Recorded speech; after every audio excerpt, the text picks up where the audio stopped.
Hi everyone, it's Fairy. Welcome back to my channel. So whenever I mention waking up really early, I have a lot of people asking me how I do it and what's my secret. A lot of people think that waking up early is just about sleeping early, but it's honestly a lot more than that. Your evening and nighttime routine matters so much to make sure that you're actually getting good sleep and that you don't feel tired in the morning, which I feel like not a lot of people talk about. So today I'm going to be sharing my night routine and also bringing you along with me and showing you guys my night routine for good sleep, and that ensures that I wake up at 5 a.m. feeling energized and not like sack of potatoes. So before we get started in this video, I want to address some no-brainers, things that you shouldn't do if you want a good night's rest. These are a few rules that I've implemented to try and make sure that I get the best sleep possible while still keeping it pretty natural. 1. I don't have caffeine after 4. Some people say that it's best not to have caffeine after noon, but for me, I find that I can have caffeine, but once it gets past 4, I start to get jittery and I start to get energized and excited. Also, caffeine is meant to keep you awake, so try to drink caffeine in the morning if you need that energy boost, but not anytime after. Secondly, I don't have any heavy meals right before I'm going to bed. I don't have anything super high in protein or any large meals, honestly. If I'm having anything, it's usually just a drink. I honestly had such a problem with snacking right before bed, so what I would do is right after dinner or right after my dessert, I would brush my teeth, and I wear retainers, so I would put my retainers in. So if I wanted to eat something, I could eat it, but I would have to take out my retainers. I would have to eat that food and then I would have to brush my teeth again, and a lot of the time it's just way too much of a hassle for me, so I just end up forgetting about it entirely. And lastly, I try not to go on my phone at least an hour before bed. If I really need to go on my phone, because I'm a student and I do have work to do, I try to use the night mode or to turn on the blue light filters to filter out all the blue light, so that I'm able to get a good night's rest. Basically, blue light blocks the production of melatonin, which melatonin is the hormone that makes you feel sleepy. So if you're on your phone right before bed with all the blue light, it's blocking all those sleepy hormones, so it makes you not feel sleepy, and then you're up until 12, like on TikTok. Also a note for a lot of people who want to start waking up early, I feel like this is common knowledge, but I do want to preface this before I start the video, is that in order to wake up at 5 a.m. or 6 a.m. or 4, whatever time you want to wake up, it is essential to sleep early. Like, everybody you see who's actually waking up at those times consistently isn't just like sleeping at 12 and waking up at 4 a.m. every single morning. It's more like we're sleeping at like 8 or 9 and waking up early to do things in the morning. And I just want to throw that out there because I feel like social media can be a little bit unrealistic sometimes. Like, your body will end up exhausting itself if you try to sleep super late and also wake up super early. It's really crucial to have a good nighttime routine and to actually get optimal hours of rest. No matter how good your nighttime routine is, 4 hours of sleep is just not enough. So really try to get in those 8 hours of sleep if you can. Let's optimize this night routine so that you're able to get the best sleep that you can and the best quality sleep. And yeah, it's time to start the vlog. Right now it's almost 6. So I actually start like winding down for bed around 6 o'clock. 6-ish, 7-ish o'clock. So I'm going to take you guys with me.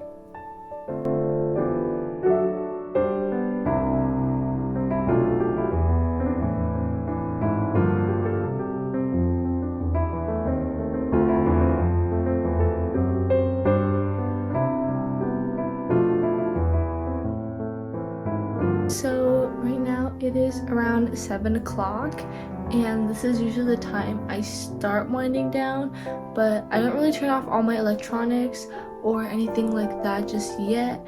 But I do turn off my LED lights because they are kind of bright, and I turn on a little bit of a warmer, smaller light.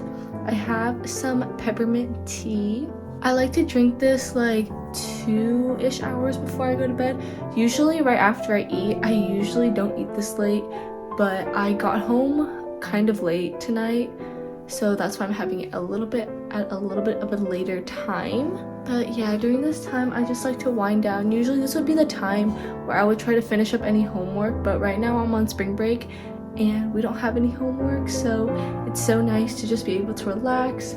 Usually I watch a show while I drink and it's just super vibey.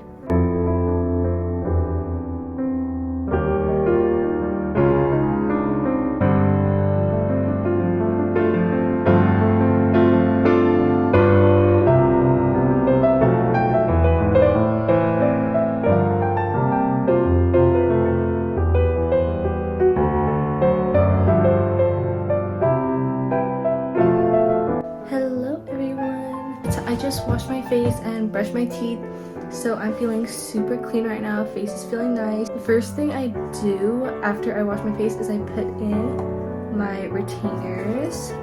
I'm not going to do this on camera because I think that some people find it like gross or disgusting to see the retainers, but I do have them.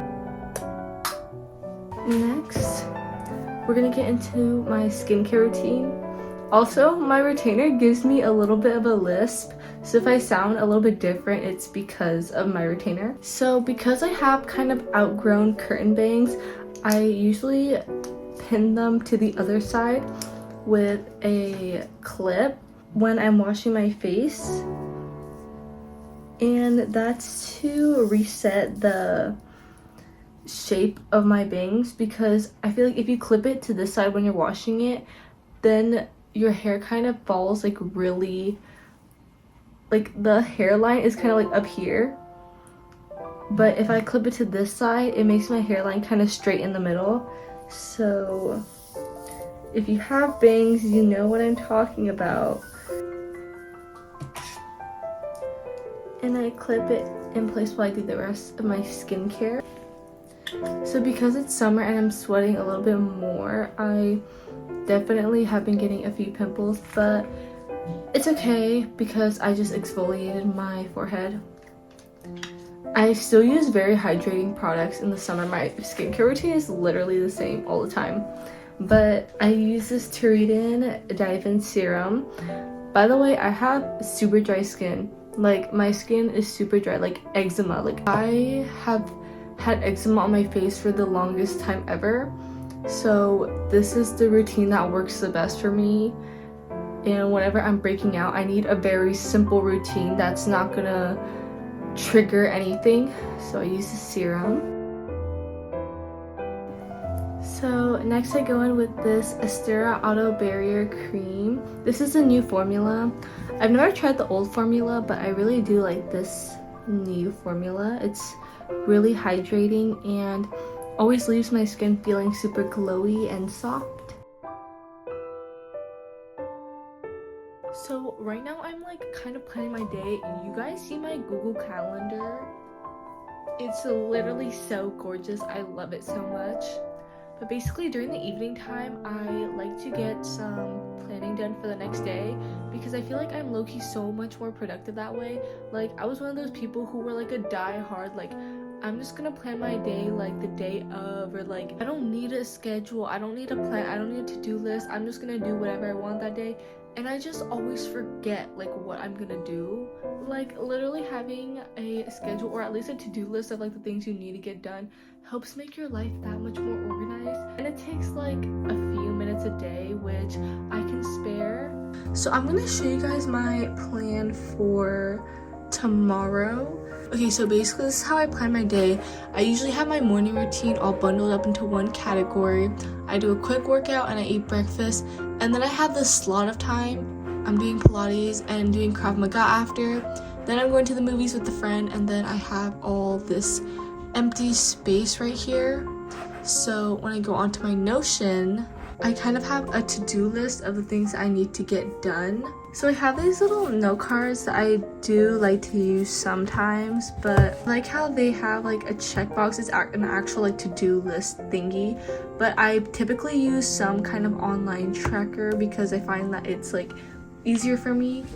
But I do also like to use some sort of physical planner if I can. Because I'm so forgetful, I will literally write things down like 3 times just so I can remember to like actually do it, and so it's like in my head.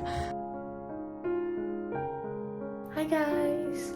So it's getting a little bit closer to my bedtime now, and I've turned off, I have like a lot of lights in my room, so basically I turn off all my lights except for the one near my bedside table to really limit like the amount of light in my room.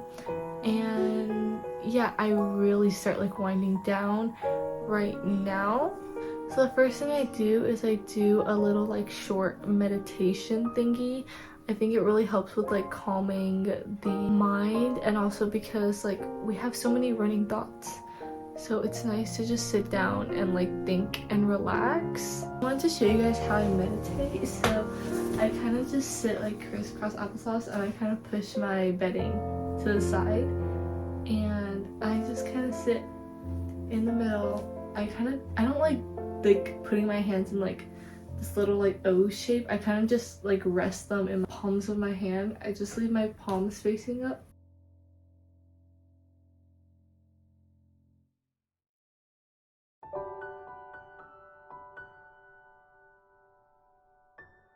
So once I finish my meditation, I usually like to start journaling. So this is the journal I use. It's just like a journal from Target. It was super cheap. I bought 2 for $12. It's the threshold one. I just really like the feel of it, and also like there's a compass on the front, which I think is super cool. So a lot of people, when they try to get into journaling, they often ask me what to journal about, and my honest answer is to just journal about anything that comes to mind. What I do is I just kind of journal about my day, focusing more on the positives than the negatives. I find that I tend to be really hard on myself because I try to force myself to be super productive or to like do more with my day, and so I'm really harsh on myself in that aspect. So instead of saying, oh, I feel so awful because I was so unproductive, I try to say, oh, I took a rest today, I got this one thing done. Or I try to point out things that I did well today instead of just things that I did bad today, because I've really been trying to practice gratitude in my life.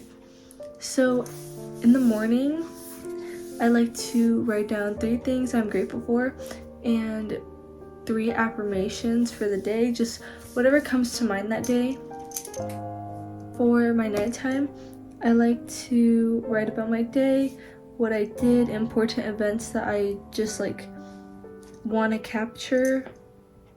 Having journaled for over 2 years now, it has really made me realize how I will take the little days for granted. Like writing a page a day doesn't seem like a lot, but going back to your journals from like 2 years ago and seeing how your writing has changed from then to now is just so interesting. Also, you have a physical documentation of your thoughts in that moment. Like you could capture your thoughts digitally or something like that, but it's just such a different feeling when you see the words on paper, and I can always tell if I was angry that day or if I was upset that day because of like the inconsistencies in my writing.